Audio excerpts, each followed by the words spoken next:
안녕하세요. 저는 작은 인쇄물 디자인 사무실을 운영하는 대표이자 디자이너입니다. 이제 5년 정도 돼가는 저희 회사는 저 말고 디자이너 1명, 영업사원 1명인 작은 회사지만 그래도 조금씩 성장해 가면서 점차 규모를 늘려가고 있어요. 이혼 후 디자인 사무실을 차렸고 처음에는 당연히 저 혼자 일을 했습니다.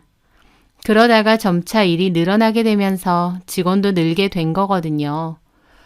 결혼 기간 중 저한테는 큰 아픔이 있었어요. 뱃속의 아이를 잃은 것이었습니다. 유산이라는 건 겪는 모든 분들에게 큰 아픔이겠지만 저는 특히나 심적으로 더 괴로웠습니다. 왜냐면 저의 유산은 전적으로 남편의 잘못 때문이었거든요. 저는 결혼 후 바로 임신이 되지 않았어요. 아이를 좀 빨리 낳고 키우고 싶은 마음도 있었는데 자연 임신이 잘 되지 않더라고요. 그렇게 2년이 지나고 만약 이번에도 임신이 안 되면 그때는 병원에 가봐야겠다 생각하던 때였습니다. 때마침 아이가 저희 부부를 찾아와 주었어요. 참 고맙고도 기특하더라고요. 발이 너무 작아서 엄마를 찾아오는데 이렇게 오래 걸렸나 싶은 마음도 들고 남편도 참 기뻐하고 좋아했습니다. 딸이든 아들이든 열심히 잘 키워보자 생각했죠. 남편은 식당을 운영하고 있었어요. 젊은 감성의 이탈리안 레스토랑이었는데 규모는 작지만 손님이 많고 입소문이 많이 난 곳이었습니다. 남편네 식당에는 주방에 직원 1명과 홀서빙을 하는 직원 1명, 이렇게 2명의 직원이 있었는데요. 홀서빙하는 여직원의 이름은 임소진이고 공무원 시험 준비를 하다가 관두고 남편 식당에 취업을 했다고 했습니다. 일도 싹싹하게 잘한다고 해서 저도 참 좋게 봤는데 외모도 참 예쁘더라고요. 여성스럽고. 소진 씨는 제가 한 번씩 식당에 놀러 가면 저한테도 싹싹하게 말도 잘 걸고 인사성도 좋은 친구였어요. 임신 후에 가게에 놀러 갔을 때 주방 직원분이 그러더군요. 사모님, 사장님한테 얘기 들었어요. 임신하셨다면서요? 축하드려요. 어머, 고마워요. 그 말에 소진 씨가 그러더군요. 사모님, 임신하셨어요?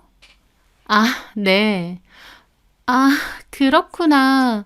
저는 사장님한테 못 들었는데 왜 저한테만 얘기 안 하셨을까? 아, 그런 얘기를 뭐하러 다 하겠어요. 어쨌든 너무 축하드려요. 성별은 나왔나요? 아직요. 나오면 말해주세요. 아기 선물이라도 꼭 드리게. 저는 그렇게 남편 식당의 직원들에게도 축하를 받았습니다. 저는 자궁이 좀 약한 편이고 임신이 힘들게 된 편이라서 안정이 필요하다는 병원의 진단을 받게 되었어요.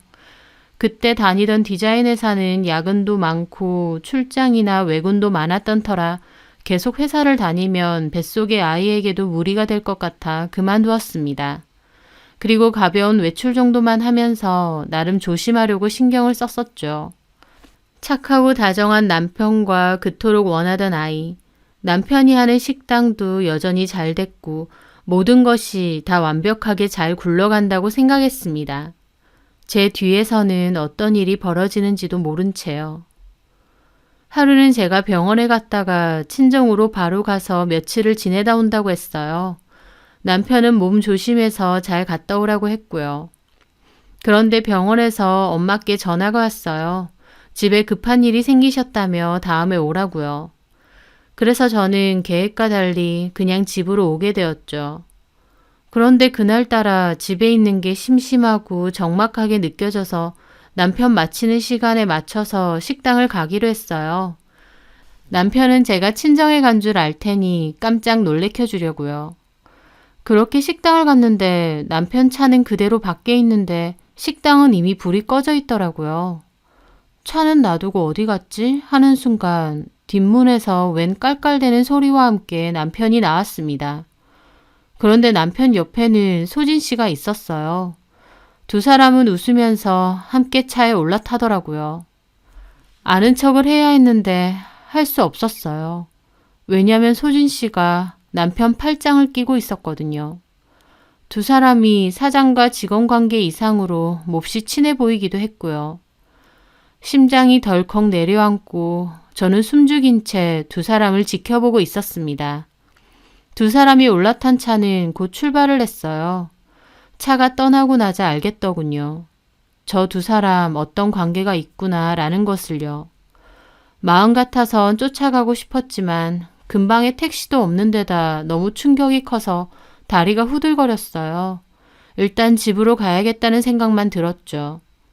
그런데 집에 와서 보니 더 황당한 일이 있었어요. 집 앞에 남편 차가 주차되어 있는 겁니다. 저희 집은 빌라였는데 집에도 불이 들어와 있고요. 남편이 이미 와 있었던 겁니다. 저는 그 길로 한달음에 집으로 올라갔어요. 소진 씨랑 무슨 사이냐 따지려고요. 그렇게 집 안으로 들어간 순간 제가 본 것은 마치 그 두 사람 신혼부부인 양 다정하게 앉아서 TV를 보고 있다가 깜짝 놀라 일어나더라고요. 두 사람 다 얼굴이 새하얗게 질려서 저를 보는데 기가 막히다는 말로는 부족했습니다. 두 것들이 제가 없는 줄 알고 저희 집으로 와 데이트를 즐긴 거였습니다. 저는 갑자기 정신이 들어 그 두 것들을 동영상으로 찍었습니다. 바람난 것도 모자라 집에까지 데리고 와서 이러고 있느냐고 악다구니를 쓰면서요. 남편은 진정하라며 저를 말렸고 저는 그 와중에 배가 너무 땡기고 아프더라고요. 하지만 이미 제정신이 아니어서 울며 불며 남편을 떠밀었어요. 남편 머리통도 2차례 때렸고요. 임신한 와이프 놔두고 이러고 싶냐고 하면서요. 남편은 아무 말 못하고 맞고 있더라고요. 그리고 임소진 그 기집애는 몰래 나가려고 하는 겁니다. 저는 그 여자 머리채를 잡아서 넘어뜨렸고 너 죽고 나 죽자 가만 안 둘 생각이었죠. 그런데 그 여자 입에서는 생각지도 못한 말이 튀어나왔어요. 그만하세요! 저 임신했단 말이에요! 저는 그 순간 일시정지가 되었습니다.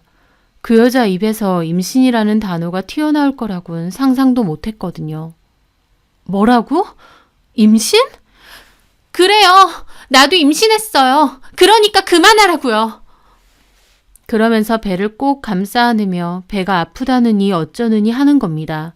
남편은 그 와중에 그녀한테 달려가서 부축하더니 데리고 나가고요. 저는 너무 기막힌 상황 속에서 벙쪄 있었어요. 내가 꿈을 꾸고 있나? 진짜 나한테 일어난 일이 맞나? 머릿속이 새하얗게 변했습니다. 바람핀 것도 모자라 내연녀가 임신까지 했다니.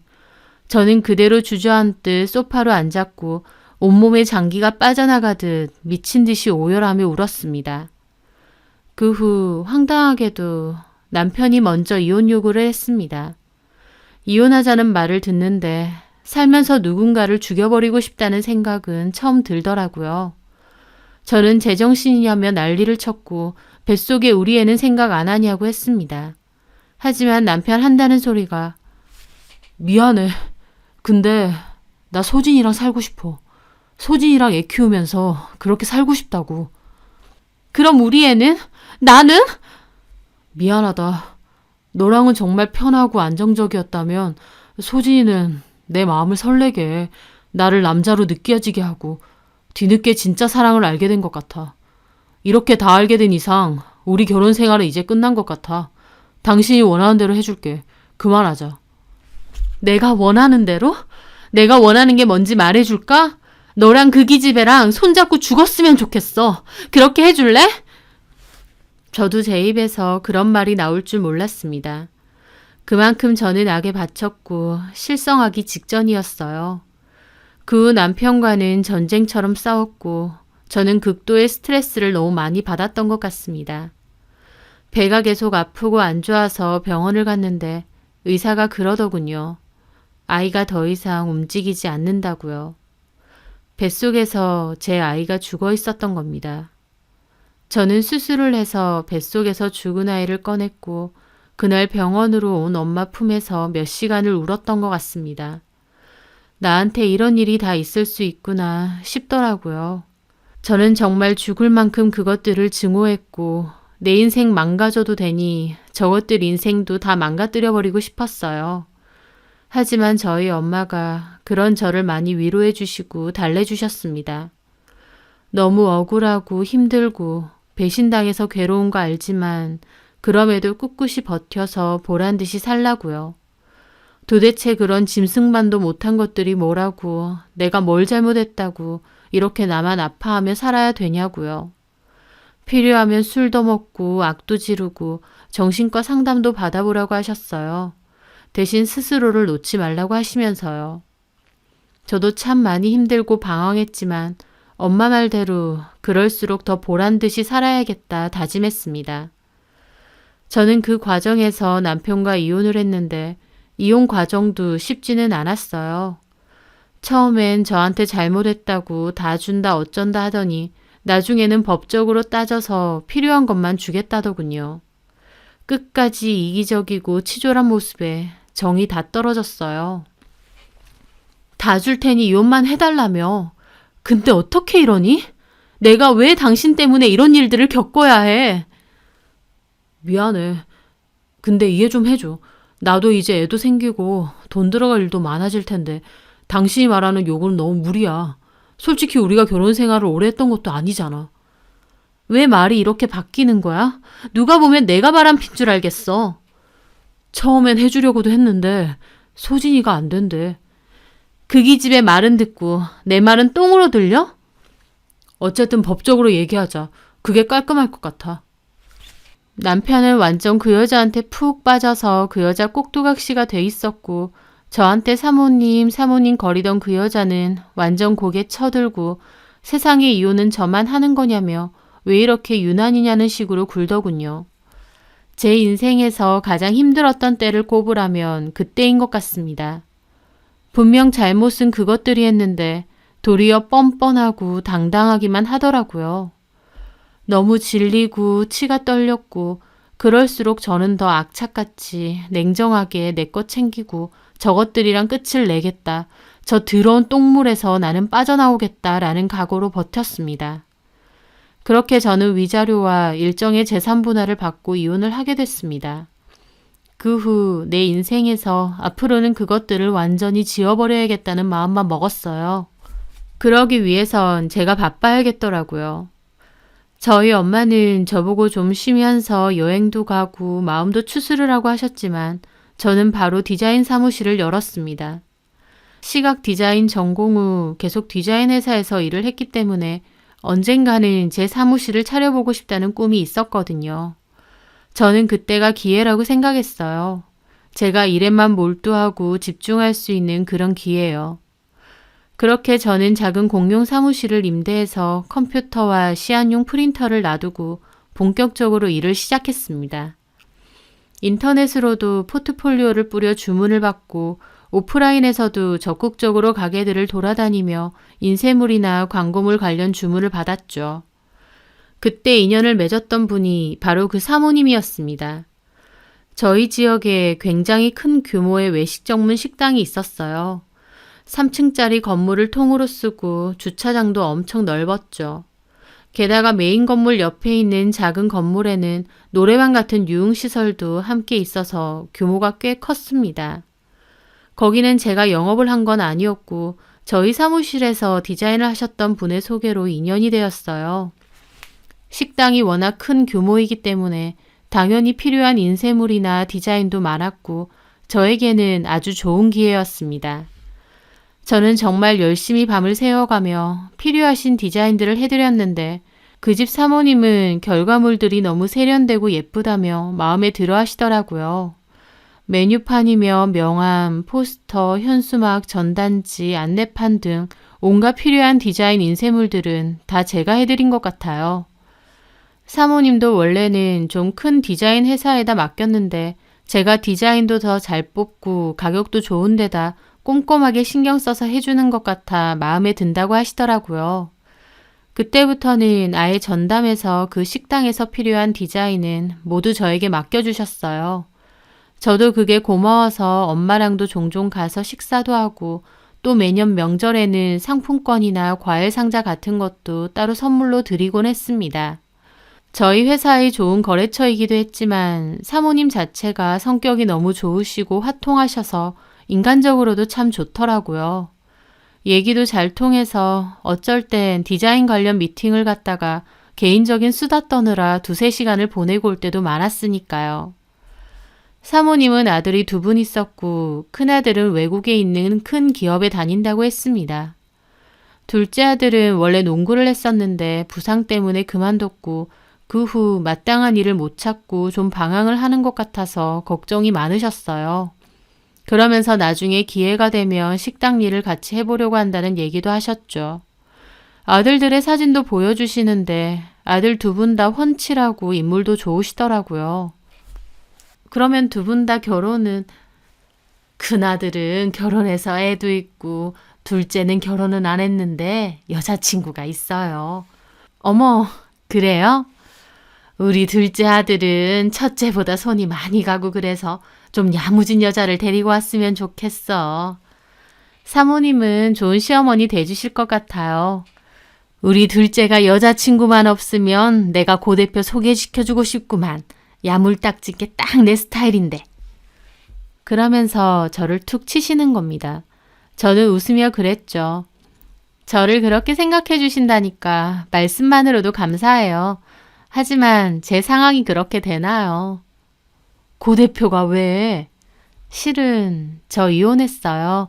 전에 결혼했냐 물으셔서 그냥 혼자 산다고만 말씀드렸는데 사실은 미혼이 아니고 이혼이에요.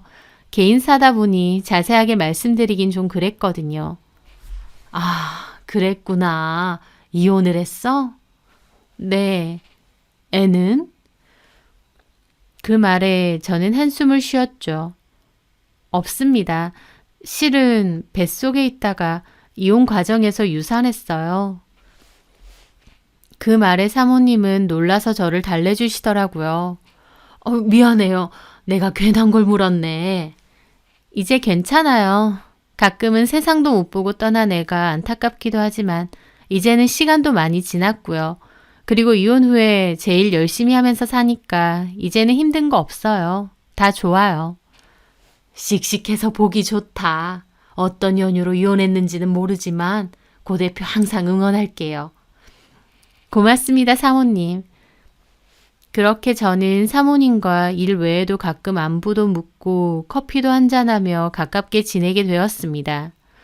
그 후 좀 더 사모님과 가까워졌을 때 어떻게 이혼을 한 건지에 대해서도 말씀드렸어요. 사모님은 자신의 일인 양 진심으로 화내고 안타까워해 주시더라고요. 그렇게 사모님과는 일적인 관계 이상으로 가깝고 친하게 지냈습니다. 이혼 후 저는 5년이 지날 때까지도 전 남편에 대해서는 아는 게 없었어요. 하나도 알고 싶지 않아서 전 남편 관련된 지인들은 제가 다 차단을 했거든요. 이혼할 당시 임소진 그 여자가 임신을 했다고 했으니 2 사람 애 낳고 살겠거니 했고 천하의 나쁜 것들 언젠가 똑같이 되받아라 라는 생각 정도만 있었죠. 그런데 참 세상 좁더군요. 생각지도 못하게 그들의 근황을 알게 되었거든요. 그날은 약속 시간에 맞춰 사모님의 식당으로 갔을 때였습니다. 저희 회사 영업사원분과 함께 가게 되었죠. 메인 식당 건물 옆에 노래방이 있는 작은 건물이 있었는데 거기를 카페로 업종을 바꾼다고 하셨거든요. 둘째 아들이 운영을 한다고 했고요. 카페 인테리어 공사는 거의 끝났고 오픈 전에 카페 홍보에 필요한 광고물과 카페 안에 들어갈 디자인물들을 제작해달라는 요청을 하셔서 미팅을 가던 길이었습니다. 사모님과 함께 카페 내부도 구경해 보았는데 엄청 넓고 좋더라고요. 너무 좋은데요, 사모님? 소파 이런 것도 다 좋은 거 들여놓으셨네요. 우리 아들이 이런 거 신경 많이 썼어요. 엄청 본격적으로 준비 많이 하더라고. 우리 가게보다 이 카페를 더 이 지역 명물로 만들 거라고 하면서. 사모님은 그렇게 말씀하시며 웃으시더라고요. 둘째 아들이 의욕적으로 카페를 만든다 하셔서 더 좋으신 듯 했죠. 저희도 신경 써서 잘 만들어 드려야겠네요. 부탁해요. 우리 아들이 좀 깐깐하게 굴 수도 있어. 아, 그렇게 깐깐하게 해야 만족하는 작업물이 나오는 거니까 괜찮습니다, 사모님. 둘째 아드님 혼자 운영하시는 거예요? 아니야. 사실은 우리 아들 곧 결혼하잖아. 사모님이 싱글벙글 하시며 말하시더라고요. 어머, 정말요? 내가 고 대표한테도 청첩장 주려고 올 거지? 당연하죠, 사모님. 그때 만난다던 여자친구분요? 우리한테 소개해줬는데 착하고 참하고 예쁘더라고. 마음에 들어. 둘이서 결혼해서 이거 같이 운영하면서 그렇게 살면 될 것 같아. 누군지 참 부럽네요. 시부모님이 이렇게 통이 크시고. 뭐가 부러워. 그저 지들끼리만 잘 살면 나는 바랄 게 없어. 둘째 아들 결혼을 시키기로 한 사모님은 몹시 기분이 좋아 보이시더라고요. 그렇게 저는 잠시 후에 도착한 둘째 아들 분과 디자인 관련 미팅을 했고 시안 완성되면 다시 보여드리겠다 하면서 식당을 떠나려고 했습니다. 그때 작은 아들분이 그러더라고요. 잘 부탁드려요, 고 대표님. 괜찮으시면 식사하고 가실래요? 말씀은 감사한데 저희가 또 들려야 될 곳이 있어서요. 그러시구나. 참, 사모님께 말씀 들었어요. 결혼하신다면서요. 축하드려요. 감사합니다. 안 그래도 와이프 될 사람이 좀 이따가 여기로 오기로 했거든요. 어머, 그래요? 예, 다음에 오시면 같이 얘기 나누면 될 것 같아요. 저도 결혼해서 와이프랑 같이 여기 운영할 거니까 다 같이 보는 게 좋을 것 같네요. 그럼요. 다음 주 금요일 전까지 완성해서 시안 보여드리러 올게요. 그렇게 저는 아들분과 식당 밖으로 나올 때였어요. 자기야! 아들분의 외침에 저도 고개를 돌려봤죠. 결혼한다는 여자친구가 온 것 같더라고요. 그런데 손을 흔들며 다가오는 그 여자를 보고 저는 너무 놀라 숨이 턱 막혔습니다. 왜냐면 그 여자는 제 가정을 파탄시키고 제 남편의 아이를 가졌던 그 여자, 임소진이었거든요. 어떻게 이렇게 다시 만날 수 있는 건지 기가 막힐 따름이었죠. 그 여자는 다가왔고 아들분과 다정하게 인사를 하더라고요. 누구셔? 아, 우리 카페 인쇄물 디자인 맡아서 해주실 고 대표님. 그 여자는 저를 가만히 보더니 갑자기 표정이 싹 굳더라고요. 지도 그제서야 제가 누군지 생각이 난 모양이었습니다. 저는 너무 당혹스러워 굳은 얼굴로 보고 있었고 그 여자는 황급히 눈길을 피하더라고요. 안녕하세요. 아, 네. 처음 뵙겠습니다. 그 말에 저는 코웃음이 날 뻔했어요. 처음 뵙겠다뇨. 내 집에서, 내 남편 가게에서 정말 끔찍하게 봤었던 그 얼굴인데요. 하지만 혼란스러웠던 저는 일단 아들분에게 인사를 드렸어요. 저 그럼 가보겠습니다. 그럼 살펴가세요. 그렇게 저는 떨리는 기분으로 차에 올라탔어요. 가슴이 미친 듯이 뛰고 손발이 떨리더라고요. 제 모습에 옆에 있던 영업사원분도 놀라시고요. 왜 그러세요, 대표님? 아니에요, 아무것도.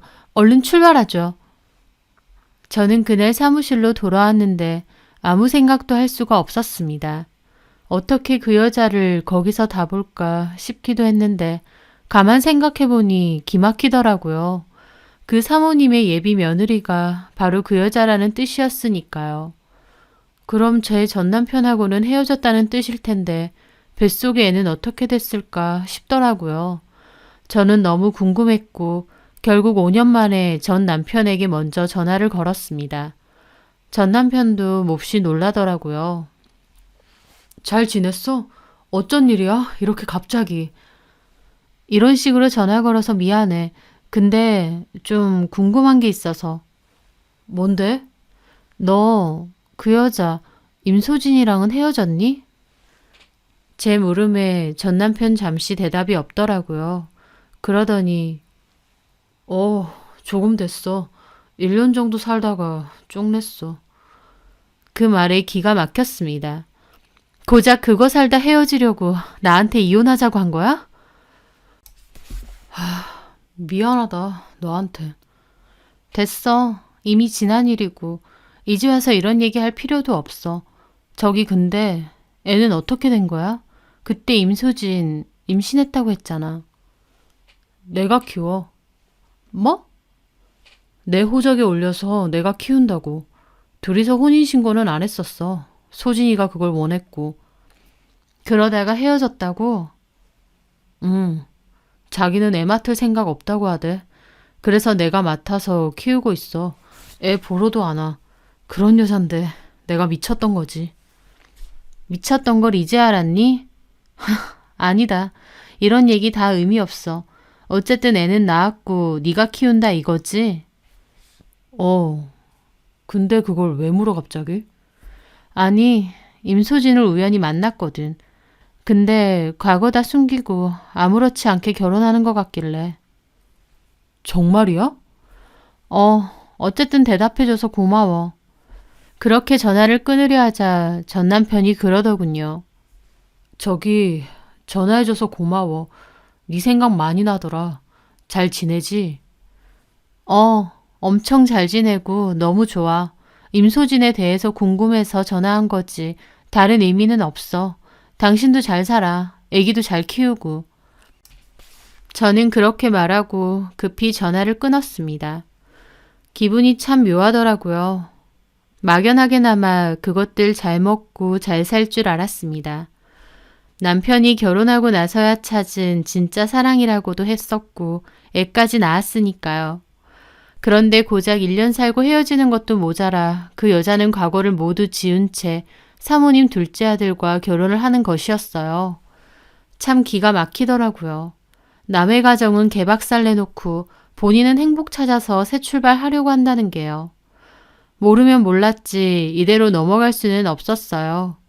어떻게 하면 사모님께 그리고 작은 아들분에게도 알릴까 고민을 하게 되었죠. 그런데 며칠 후 그 여자가 제 발로 저희 사무실에 찾아왔습니다. 저는 외근 갔다가 돌아왔는데 임소진 그 여자가 저를 기다리고 있었죠. 엄청 당황스럽더라고요. 안녕하세요. 뭐예요? 여길 왜 왔어요? 저기 시간 괜찮으세요? 잠깐 얘기 좀 할 수 있을까요? 저는 내가 얘 때문에 왜 내 시간을 내야 하나 싶기도 했지만 뭐라고 하는지 궁금하기도 했습니다. 그래서 사무실 1층에 있는 카페에 갔죠. 할 말 뭔데요? 저랑 오빠랑 하는 카페에 인쇄물 디자인 맡으셨다면서요? 근데요? 얘기하실 거예요? 뭘? 다 알면서 왜 그러세요? 뭘 알아? 내가 무슨 얘기를 해야 하는데? 아, 결혼 전에 알바하던 식당 유부남이랑 바람나서 이혼시킨 거? 아니면 그 유부남이랑 애까지 낳고 1년 살다가 도망간 거? 제 말에 그 기집애 얼굴이 새하얗게 질리더라고요. 이거 말하는 거 맞아요? 그러더니 그 여자 가방에서 급하게 돈 봉투를 꺼내더라고요. 저기, 이거요. 이게 뭔데? 열어보세요. 열어보니 안에는 상당한 금액의 돈이 들어있었습니다. 물론 저는 코웃음만 나더라고요. 이걸 나한테 왜 줘? 부탁할게요. 오빠한테는 모른 척 해주세요. 이미 다 지난 일이잖아요. 대표님도 회사 운영하면서 잘 지내는 것 같고 굳이 이제 와서 들쑤실 필요 없잖아요. 솔직히 그런 얘기하는 거 대표님한테도 좋은 거 없어요. 대표님이 다 터트리면 큰 거래처 하나 날아가는 거잖아요. 참 어처구니가 없더라고요. 거래처 하나 날아가는 걸 볼모 삼아서 저한테 회유 아닌 회유를 하고 있더라고요. 저는 비웃어줬죠.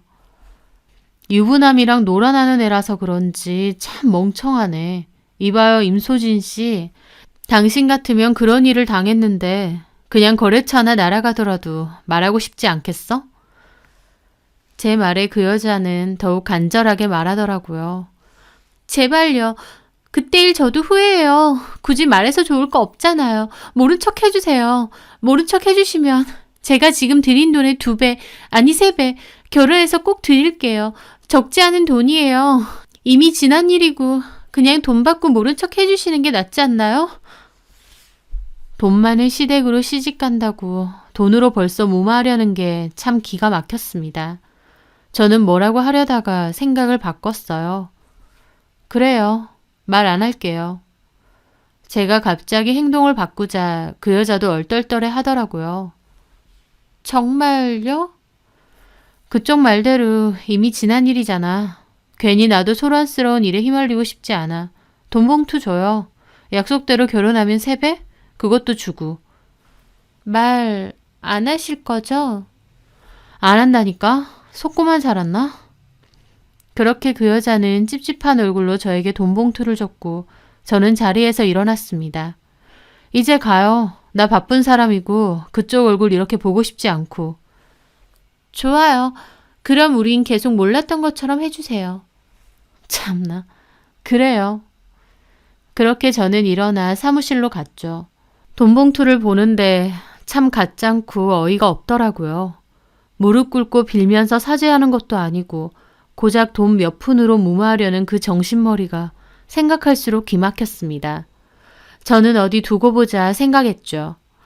그렇게 며칠이 지났고 제작한 시안을 보여주러 그 카페로 갔을 때였습니다. 사모님은 아들네랑 얘기하면 된다고 안 오신다고 했는데 제가 따로 드릴 말씀 있으니 와달라고 부탁드렸죠. 그렇게 도착해서 보니 사모님과 둘째 아들 그 여자가 있더라고요. 사모님 앞에서 눈웃음 치면서 얘기하고 있는 그 모습이 얼마나 가증스럽던지요. 제가 다가가서 인사를 했고 그 여자도 천연덕스럽게 인사하더라고요. 안녕하세요. 또 뵙네요. 저는 코웃음 치고 싶은 걸 참고 앉았습니다. 예쁘게 나왔어요. 신경 써서 하긴 했는데 마음에 드실지 모르겠어요. 저는 제작 시안들을 꺼내서 보여드렸습니다. 사모님은 생각보다 더 괜찮다 하시고 그 기집애는 그 와중에 색이 너무 칙칙하다고 태클을 걸더군요. 저는 일단 수정사항을 다 체크했죠. 일단 그렇게 수정해서 다시 보여주시면 될 것 같아요. 네, 알겠습니다. 참, 그리고요. 또 보여드릴 게 있어요. 또? 다 보지 않았어? 잠시만요. 저는 들고 온 서류 봉투를 꺼냈죠. 이것도 한번 보세요. 사모님은 봉투 안에 서류들을 꺼내보시더니 눈이 휘둥그레지시더라고요. 이게 뭐예요, 고 대표? 전에 말씀드렸죠. 제 전 남편이 바람나서 이혼했다고. 그 과정에서 유산까지 했다고요. 그때 썼었던 상간소송 소장이에요. 제 말에 그 여자 순간 놀라서 사모님 손에 들려있던 종이를 확 뺐더라고요. 그러더니 저한테 외치는 거예요. 미쳤어요? 뭘요? 사모님 기막힌 얼굴로 그 여자 쳐다보고 있고 무슨 일인지 모르는 둘째 아들 분은 어리둥절하게 보더라고요. 잠깐 나와봐요. 그러면서 저를 당기려는 거예요. 저는 뿌리쳤죠. 왜 이래요? 여기서 얘기해요. 진짜 이럴 거예요? 약속이랑 다르잖아요. 약속? 아, 잠깐만. 저는 가방에서 돈 봉투도 꺼내서 그 여자 면상에 집어 던졌습니다. 자, 도로 갖고 가. 이까진 약속 안 지키면 그만이야. 사모님, 이 여자가 며칠 전에 찾아와서 이 돈 줄 테니까 과거는 좀 묻어달라네요. 근데 그럴 수가 있어야죠. 다른 것도 아니고 제가 사모님을 속일 순 없잖아요. 제 말에 둘째 아들 놀라서 그 여자 손에 들린 소장 종이를 뺏어서 보더군요. 그러더니 기가 막혀서 그 여자 다시 보고요. 이게 진짜야? 아니야. 저 여자가 나 모함하는 거야. 나 아니야. 고 대표가 뭐하러 너를 모함해? 고 대표 전 남편이랑 바람났던 그 내연녀가 너란 말이야? 세상에. 아니에요, 어머님. 다 오해예요. 저 여자 알지도 못한다고요. 임소진이라는 이름이 저만 있는 것도 아니고 동명이인일 수도 있잖아요. 그 여자 아주 바득바득 우기더라고요. 그래서 제가 그것도 꺼냈습니다. 이봐요, 임소진 씨. 그럼 우리 회사는 왜 찾아왔는데? 나한테 돈 봉투 주면서 말하지 말라고 왜 그랬는데? 내가 언제요? 이럴 줄 알고 카페 가기 전에 내가 녹음기등 켜놨어. 저는 조용히 핸드폰에 녹음된 녹음 기능을 재생했습니다. 임소진이 저 찾아와서 얘기하자고 했을 때 뭐라고 하는지 보자 하면서 폰 녹음 기능을 켜서 주머니에 넣고 있었거든요. 그걸 재생하자 그 여자 제 폰까지 뺏으려고 하더라고요. 저는 잽싸게 폰을 챙기며 말했죠. 속이고 우긴다고 다 없던 일이 될 것 같아? 참 뻔뻔하고 대단하네. 한 번 사는 인생 정말 대단하게 사는 것 같아. 그 여자 저 죽일 듯이 노려보더라고요. 뭘 노려봐? 노려봐야 될 사람이 누군데? 너는 남의 가정 이혼까지 시켜놓고 고작 네 과거 말한 게 이렇게 분하니? 없던 일도 아니잖아. 나는 너 때문에 겨우 가진 아이까지도 유산했어. 근데 너는 어쨌어? 유부남이랑 놀아나서 애까지 가졌으면 낳고 잘 살기라도 하던가. 1년 만에 애 내팽개치고 집 나갔다며? 그 애 한 번도 보러 가지도 않았다며? 제 말에 둘째 아들 분은 입이 떡 벌어지더라고요. 애라고요? 애까지 낳았어요? 네. 이혼 후 처음으로 전 남편에게 전화해서 물어봤어요. 그랬더니 자기 혼자 키우고 있고 애 엄마는 집 나간 지 꽤 됐대요. 혼인신고는 따로 안 했고요. 둘째 아들 얼굴 새파랗게 질려서 그 여자 쳐다보더라고요. 분노, 배신감에 이글이글 타서요. 오빠, 아니야. 저 여자 미친 여자야. 그게 아니고. 그 순간 둘째 아들 테이블 위에 있던 물잔을 그 여자 얼굴에 끼얹어 버렸습니다. 당장 내 앞에서 꺼져. 오빠. 그러자 사모님도 그러더군요.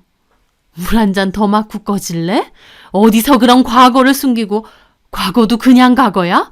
남의 가정 파탄 내고 애까지 낳고 내가 고 대표 말 들었을 때 그런 천하의 나쁜 년이 다 있나 했는데 그게 너였니?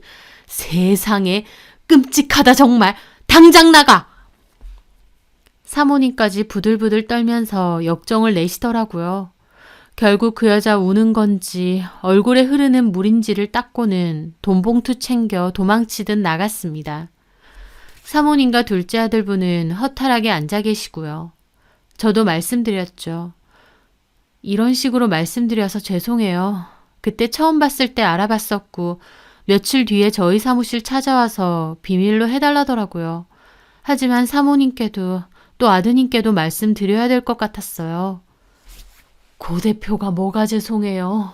우리한테 알려준 건데. 다만 우리도 너무 갑작스럽고 좀 혼란스럽네. 그러실 거예요. 저는 짐을 챙겨 일어났습니다. 많이 혼란스러우실 것 같아서 저는 먼저 일어나겠습니다. 그렇게 저는 카페를 떠났습니다. 후련하기도 하면서 충격받았을 사모님을 생각하니 죄송하기도 하더라고요. 제 잘못은 아니지만 제가 터뜨린 건 맞으니까요. 이 일로 저를 보기가 껄끄러워서 거래를 끊는다 하셔도 어쩔 수 없다 생각했습니다. 하지만 일주일 정도 지나고 사모님은 다시 연락이 왔어요. 저희 사무실 근처라고 하셔서 사무실로 오시라고 했죠. 일주일 사이였지만 사모님도 많이 초췌해 보이시더라고요. 괜찮으세요? 제가 그때 폭탄 던지고 가서 저도 마음이 많이 안 좋았어요. 고 대표가 만든 폭탄도 아니고 우리도 처음엔 너무 당황스러웠지. 소진이 걔가 그런 애일 거라고는 꿈에도 상상 못했어. 착하고 싹싹하고 참 괜찮았거든.